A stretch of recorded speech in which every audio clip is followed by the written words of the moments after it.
that it's a great phenomenon that the Feast of Five has, that some people just do it as their very first race. People in their family or their neighbors might have done it, and they thought, well, maybe I could do a 5K. I was on the porch with my wife when Bill Pennington and John Burke brought up this idea of putting a road race on Thanksgiving morning. My husband and I are two of the first people that started the club many, many years ago. We met on our porch, and a couple of the guys came, and they pitched this idea of putting on a race on Thanksgiving morning and having it being a very bare bones, simple race. People will just go to the starting line, end up at the finish line, get an apple pie, and go home. It was one of those thoughts that, well, gee, on Thanksgiving morning, that's really a family day. It'll be a tough time to put it on. And so I was the only woman, and I absolutely disagreed with the whole idea. I said, no, I don't want to get the club involved in another holiday because we already were doing the 4th of July race in North Andover. And I said, it's just a lot to ask for people in the club to give up their time on holidays. Thanksgiving is family time and so on and so forth. So I really didn't want them to do it. But everybody else on the porch was a man. And none of them really cared that it was going to be Thanksgiving Day and turkey had to be cooked and 18 people had to be coming to the house. Since it was going to be a nice small event, kind of low key, not a big push, we thought, well, let's give it a shot, see what happens. It ended up that we put on the race. But they did say to me, Lyn, you don't have to volunteer on every race we do and on every event we put on. And I said, all right then, I'm not going to. I'm not going to volunteer on this race. I'm going to run it. And I said it kind of as a threat. And I took it very seriously when I said it. And on Thanksgiving Day that first year, I just went over, ran the race, came home, and presented dinner to 18 people. A running streaker is someone who does the same race year after year without a break. I'm a Tufts Health Plan 10K streaker. I've done all of them. There's been 41. I'm going to be a Feast of Five 30-year streaker at the end of this race. So we are going to leave now. I hope everyone is ready. Be ready to run. For the Feast of Five, we think that there are probably a good bunch of people who've done every one, but we don't know who they are except me and Bill Hames. I'm not making you go up the stairs today. Lou Peters, who's 93, he has done almost all of them. He has done it every year, but he missed one because he was sick. So while everybody's running... Have I ever almost not been able to run? Yes, because I've had various injuries in and out, and there have been times that I've thought, oh, it's going to be really painful to do this, but now it's only a 5K, so I usually just tell myself I can get through a 5K no matter what hurts. Once again, we want to welcome you to our 30th annual Feast of Five road race right here in Andover, Massachusetts. The kids' races are going on right now. We had no vision that this race was going to grow to where it is today. I mean, that wasn't in the game plan. I actually have run Feast of Five, I believe, 2 times. I think my last time was in the snowstorm. Huh? Not here. This way this year? Don't they come down the hill? Yeah, they come down the hill. Oh, you're right. We had 300 people show up that day, and I think we had close to 100 that post-entered. Literally woke up in the morning, looked out the window and said, it's a blizzard. I think I'll go run a road race. Where's the start line? Actually, it's kind of shocking when I look back on it that we still had that race, especially because we didn't have the infrastructure that we have now. We, of course, still went. It was amazing. I don't know the exact statistic, but a lot of people came, and the lead vehicle went ahead, and we ran in the tire tracks. And I just can remember laughing so much through that whole race. It was hilarious.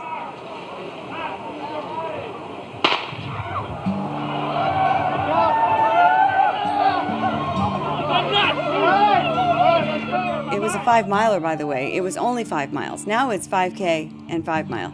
But in those days, it was just 5 mile because nobody wanted to do a 5K. People didn't do 5Ks in those days. If you did a 5K, you'd be like, oh, it was a 5K. I don't even know why I went, you know.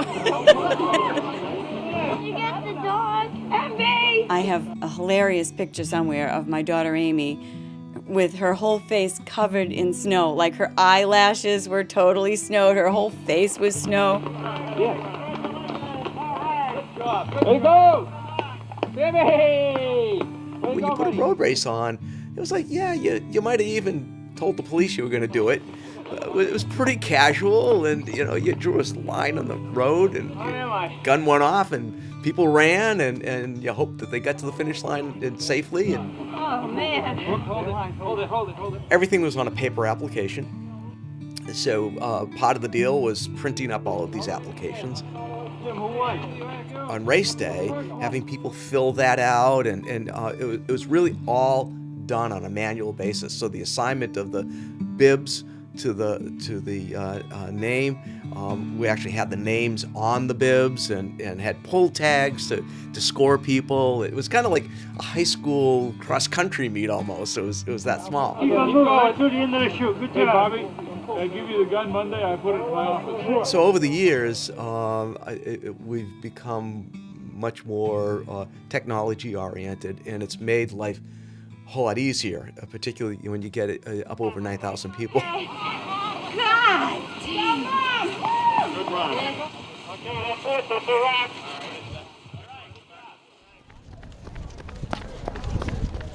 Back then, most of the people who went to road races were racers. They were, it was all about how fast you could get down the road, and could you get a personal record? Could you beat that friend you train with that you're always going back and forth with them?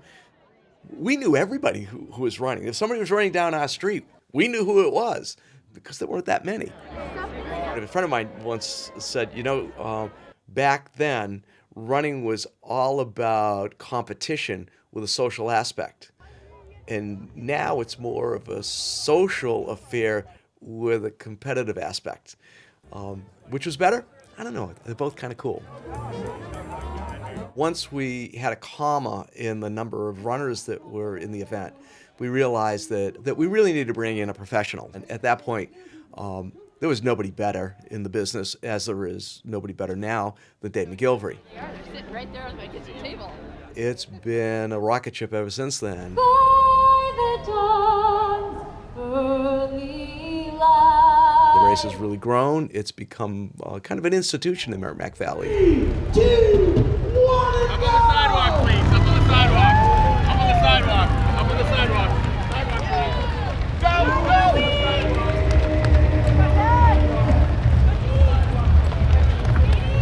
go! I started running pretty early on when there weren't very many women running. And I had done a lot. I'd done some marathons and quite a few distance races. And I think in those days I was running about 30 miles a week. And then when I was training for a marathon, of course, I was running more. Years ago, yes, it was different to be a runner. People would say, oh, you're one of those runners? And you were considered kind of crazy if you were a runner. Which, of course, Tom and I liked because we don't care if people think we're crazy.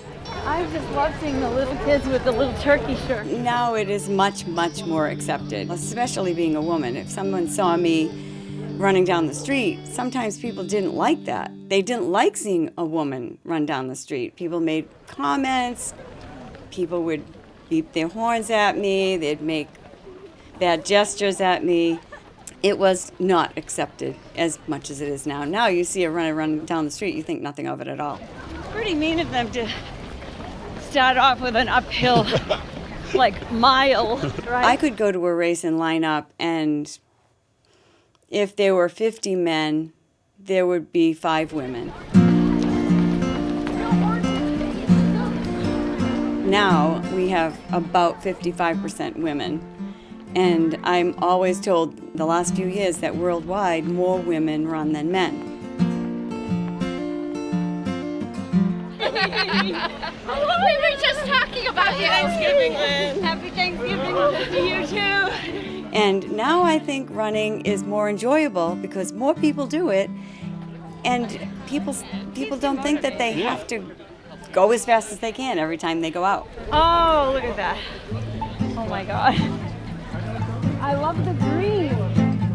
Once the gun goes, back in the day, when I first started announcing, I could announce until the very last run across the start line and then run the half mile to the finish line and wait for the finishers to come. Can't do that anymore. We just have too many people.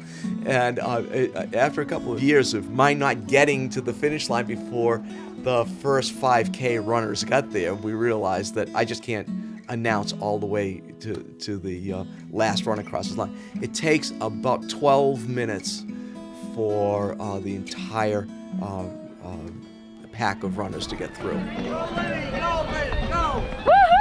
Hey, Bob! This year particularly, I'd say our organizing committee is so strong. We have so many people who are now owning different aspects of the event. It's a big job. It's a big deal to put this thing on. It's so many moving parts. Hard to imagine unless you've actually worked on an event this size. A third of our participants are walkers. We welcome them. So it's not unusual to see the grandparents pushing the little kids while their older kids are running the race. Are you gonna let your grandmother beat you? We welcome strollers. Most races don't allow strollers. We actually even allow dogs. We ask for short leashes and some safety things, but so we treat this as a family event, and I think that's what makes it pretty special. The absolute best part of Feaster 5 is having my family be part of the event. Of course, in our family, my husband and I have been involved since the beginning, but not just my husband and I, but our kids were involved from the beginning. Now my grandkids do it. That's what you see when you go there. You see families together, big families, sometimes 40, 50 people in a family. All their extended family comes. Just a huge love fest. When we get up here, we're gonna see Rick Bowden on the ladder, and then we're gonna see Tom announcing when we get into the finish. It's hard for me to explain exactly how proud I am of Lyn for a whole lot of reasons, but to have really almost been one of those pioneer women that started running when it was frowned upon.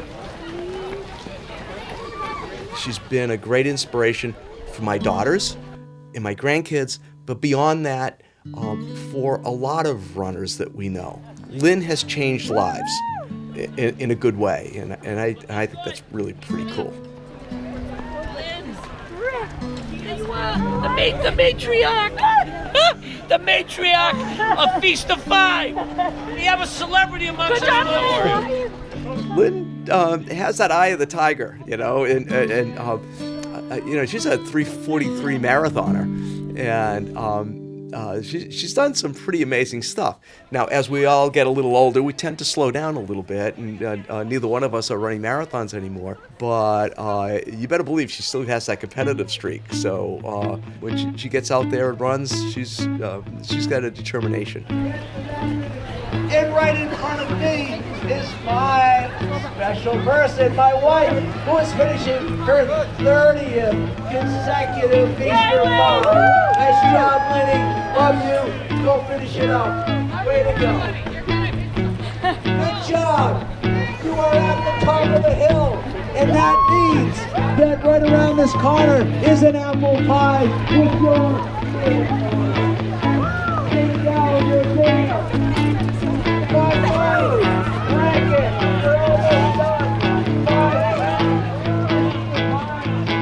Sometimes I look back and I do think, I wonder what life would be like if we didn't run. I can't imagine it really, because it's brought so much to us. It's besides good health and fun, we've met so many wonderful people because of our running club, because of going to events. There is just, I think, no better way to live your life than to be surrounded by healthy, happy, good-hearted, and kind people. We've been so fortunate because Tom and I and our daughters have been able to experience that for so many years. We're very lucky. I said family was the best thing, but now I think I have to change that. The best thing is that you feel like you can eat as much as you want on Thanksgiving. Not a bad way to start the Thanksgiving holiday, and everybody walks away with a smile on their face and a pie in their arms.